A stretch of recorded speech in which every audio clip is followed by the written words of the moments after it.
بسم اللہ الرحمن الرحیم۔ بہت شکریہ جناب چیئرمین۔ چونکہ آج شعر و شاعری کے حوالے سے بہت اظہار خیال ہو رہا ہے، تو میرے سامنے میر تقی میر کے دو اشعار ہیں جو میرا خیال ہے کہ صورتحال کی وضاحت کرتے ہیں کہ ہم جس افتاد میں اب آ پڑے ہیں یا جس طوفان کا اب ہم شکار ہیں۔ خوش آمدید جناب ڈپٹی چیئرمین صاحب۔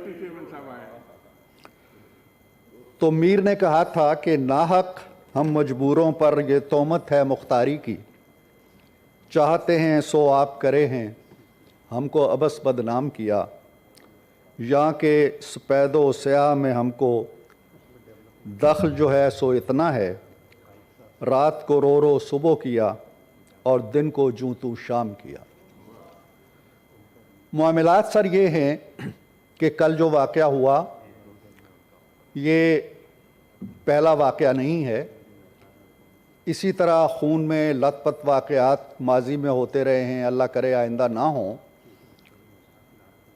لیکن ہم ایک خاص معمول کے تحت، ایک لگے بندے نظم کے تحت، جو میرے ایک دوست نے پہلے بھی کہا، مذمت کرتے ہیں، ان کی کمپنسیشن کا مطالبہ کرتے ہیں اور آہنی ہاتھوں کا ذکر کرتے ہیں، اور شام کو پھر انہی معمولات حیات کے اندر گم ہو جاتے ہیں۔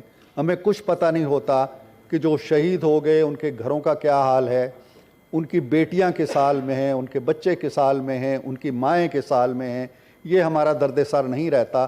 ہمارے لیے اور بڑے اہم معاملات آ جاتے ہیں اور ہم ان معاملات کی رنگ رلیاں کہہ لیں یا گلیاں کہہ لیں یا جو بھی کہہ لیں، ان میں گم ہو جاتے ہیں۔ اب یہ جو وبا شروع ہوئی ہے، یہ جو دہشت گردی اور خود کش حملہ ہمارے ہاں یہ ایک نامانوس اصطلاح تھی، ہمیں پتہ ہی نہیں تھا خود کش حملہ کیا ہوتا ہے۔ 1989 کے اندر جب روس اترتا ہے افغانستان کے اندر، تو ہمیں بتایا جاتا ہے کہ افغانی جو ہیں اور طالبان جو ہیں جو لڑ رہے ہیں روس کے خلاف، وہ جہاد کر رہے ہیں، ہمارے مسلمان بھائی ہیں اور اس جہاد کے ساتھ کھڑا ہونا ہمارا فرض ہے۔ یہ ایک فتویٰ صادر ہوا اور وہ فتویٰ دینے والے ایک وردی پوش جرنیل تھے جو فتویٰ دے کے اور ہمیں 8-10 سال کے لیے خاص جنگ میں جھونک کے چلے گئے۔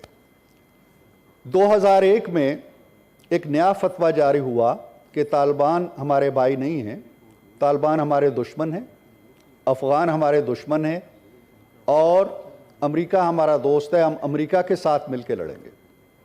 وہ فتویٰ دینے والے بھی آج یہاں نہیں ہیں، اللہ تعالیٰ انہیں صحت دے اور اللہ تعالیٰ انہیں سوچنے کی توفیق دے کہ وہ ملک کے ساتھ کیا کر گئے۔ یہ دونوں ہستیاں، ان کا اس پارلیمنٹ سے، عوام الناس سے، قوم کے جذبہ و احساس سے کوئی تعلق، کوئی واسطہ نہیں ہے۔ ایک نے بھی اپنے مفاد کے لیے کیا، دوسرے نے بھی اپنے مفاد کے لیا، ایک پہ بھی ڈالر برسے، دوسرے پہ بھی ڈالروں کا سامن برسا، دونوں نے حال ہو گئے اور ملک جو ہے وہ کہتے ہیں جی بڑا ترقی کرتا چلا گیا۔ لیکن جو ناسور ہے وہ اپنی جگہ موجود ہے، اس ناسور کو ختم کرنے کے لیے، جڑ سے اکھاڑنے کے لیے ہم کچھ نہیں کر سکے، کوششیں ہوتی رہی ہیں۔ مجھے یاد ہے کہ نواز شریف صاحب کے دور میں 2013 سے لے کے 2017 تک 3 کانفرنسز ہوئی، APCs، 2 میں عمران خان صاحب خود شریک ہوئے، ایک میں ان کی نمائندگی شاہ محمود قریشی صاحب نے کی۔ چوتھی دفعہ ہم خود، میں، چودھری نثار علی خان، میاں نواز شریف چل کے گئے بنی گالہ اور عمران خان صاحب کو بریف کیا کہ یہ مذاکرات کہاں پہنچے ہیں اور اس کے کیا۔ عمران خان صاحب کی ضد تھی کہ صرف مذاکرات سے معاملہ حل کیا جائے، میاں صاحب بھی یہی چاہتے تھے، بیشتر جماعتیں یہی چاہتی تھی۔ سو وہ ایکسرسائز ہوئی، وہ آپشن، اور میں آج اس ہاؤس میں یہ انکشاف کرنا چاہتا ہوں کہ طالبان کے بارے میں عمران خان صاحب کی گڈ ول کا عالم کیا تھا اور ان کے دل میں خان صاحب کی گڈ ول کا عالم کیا تھا۔ جب ہماری کمیٹی بن گئی اور ہم نے طالبان سے کہا جی کہ آپ بھی اپنے نمائندے نامزد کریں، یہ انکشاف میں کر رہا ہوں آج اس ہاؤس میں، انہوں نے اپنے 4 نمائندے نامزد کیے. احسان اللہ احسان نے، جن کا ابھی ذکر ہوا ہے، ایک پریس کانفرنس کی اور کہا کہ ہماری طرف سے 4 آدمی ہوں گے جو حکومتی کمیٹی سے بات کریں گے. پہلے تھے پروفیسر ابراہیم جماعت اسلامی کے، مولانا سمیع الحق مرحوم، اور مولانا عبدالعزیز لال مسجد والے. 3 آدمی یہ تھے، اور چوتھے جس پہ آپ کو حیرت ہوگی وہ عمران خان تھے. طالبان نے کہا جی کہ عمران خان ہمارے نمائندے کے طور پر اس کمیٹی میں شامل ہوں گے. میاں صاحب نے عمران خان سے کہا جی ہمیں کوئی اعتراض نہیں، آپ آنا چاہیں تو عمران خان نے کہا جی کہ نہیں، میں ان کے نمائندے کے طور پر کمیٹی میں نہیں بیٹھ سکتا، البتہ میں اپنا ایک نمائندہ نامزد کر دیتا ہوں. انہوں نے کہا کر دیں. تو رستم شاہ محمد کو خان صاحب نے نامزد کیا، جو طالبان کی کمیٹی میں ان کے نمائندے کے طور پر شامل رہے اور مذاکرات ہوتے رہے. میرے کہنے کا مطلب یہ نہیں ہے کہ میں کوئی طنز کر رہا ہوں کسی پہ، میں یہ کہہ رہا ہوں کہ اس گڈ ول کے باوجود اور پھر آپریشن ضرب عضب کے باوجود، یہ 2 انتہائیں ہیں، یہ مسئلہ پوری طرح حل نہیں ہو پایا. اب یہ کوئی سیاسی بات نہیں ہے کہ پی ٹی آئی کے 4 سالہ دور میں مجھے نہیں پتا کہ ٹیررزم کے حوالے سے کوئی اے پی سی ہوئی، کوئی عوام کو اعتماد میں لیا گیا، کوئی سنجیدگی کا مظاہرہ ہوا. ہاں، پارلیمانی پارٹی کے جن نمائندوں کو بلایا گیا انہیں بتایا گیا جی کہ ہم نے یہ کام مذاکرات کا شروع کر دیا. ابھی 2-3 دن پہلے خان صاحب کا انٹرویو آیا ہے کہ ہم 5000 طالبان کو سیٹل کرنا چاہتے تھے، اور ان کی خاندان کے افراد سمیت یہ 35,000 آدمی تھے، لیکن صوبوں نے ہم سے تعاون نہیں کیا. حالانکہ 2 بڑے صوبوں میں ان کی اپنی حکومت تھی. پنجاب میں بھی ان کی حکومت تھی، اور خیبر پختونخوا میں بھی حکومت تھی، اور بلوچستان کے اندر بھی وہ شریک حکومت تھے. اینی ہاؤ یہ کام نہیں ہو سکا ہم سے. آج پھر ہم خون میں لت پاتے ہیں. لیکن سر المیہ کیا ہے؟ المیہ یہ ہے، 4 دن پہلے ہم ایک ایسے ایشو پہ قراردادیں لا رہے تھے جس کا تعلق قرآن کریم کی بے حرمتی سے تھا.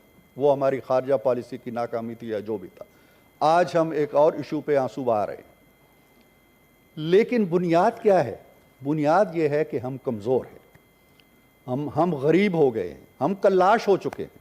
اور آج نہیں ہوئے ہیں، یہ انہی حرکتوں کی وجہ سے ہوئے ہیں جو سال سال سے جاری ہیں. اس کلاش ہونے کی وجہ سے نہ ہم تعلیم کو پیسہ دے سکتے ہیں، نہ ہم صحت کو پیسہ دے سکتے ہیں، نہ ہم دہشت گردی کے خاتمے کے لیے پیسہ دے سکتے ہیں. ہم نے ادارے بنا دیے اور وہ بیٹھے ہوئے ہیں، شاید تنخواہیں بھی لے رہے ہوں، ان کے پاس کوئی وسائل نہیں ہیں کہ وہ اتنی بڑی وبا کا اور اتنی بڑی مصیبت کا مقابلہ کریں.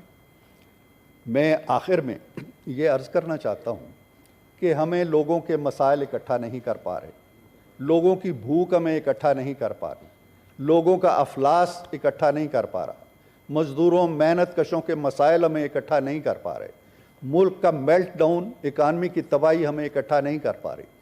کیا ہمارے پاکستانیوں کا خون بھی ہمیں اکٹھا کرنے کے لیے کافی نہیں ہے؟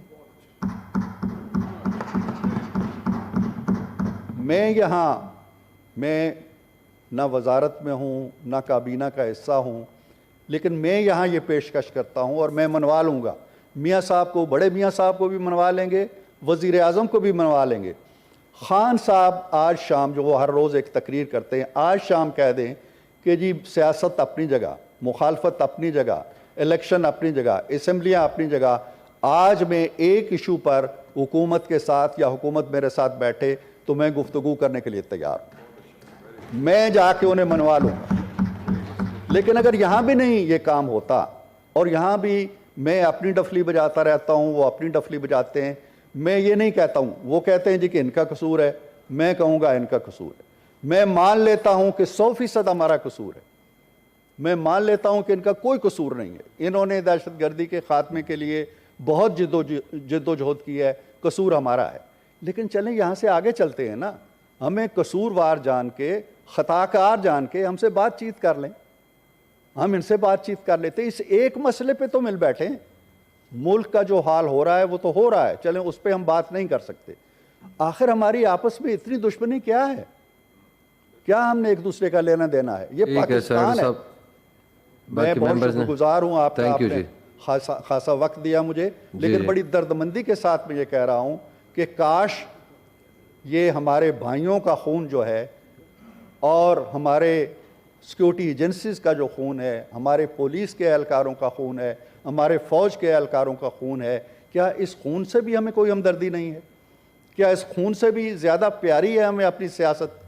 میں واسطہ دے کے کہتا ہوں کہ کم از کم اس ایشو پہ بات کریں، مل بیٹھیں اور ان دہشت گردوں کی گردن دبوچیں، ادروائز پھر یہ واقعات ہوتے رہیں گے اور ہم روتے ٹھیک ہے رہیں جی، گے۔ بہت تھینک یو جی۔ جی سینیٹر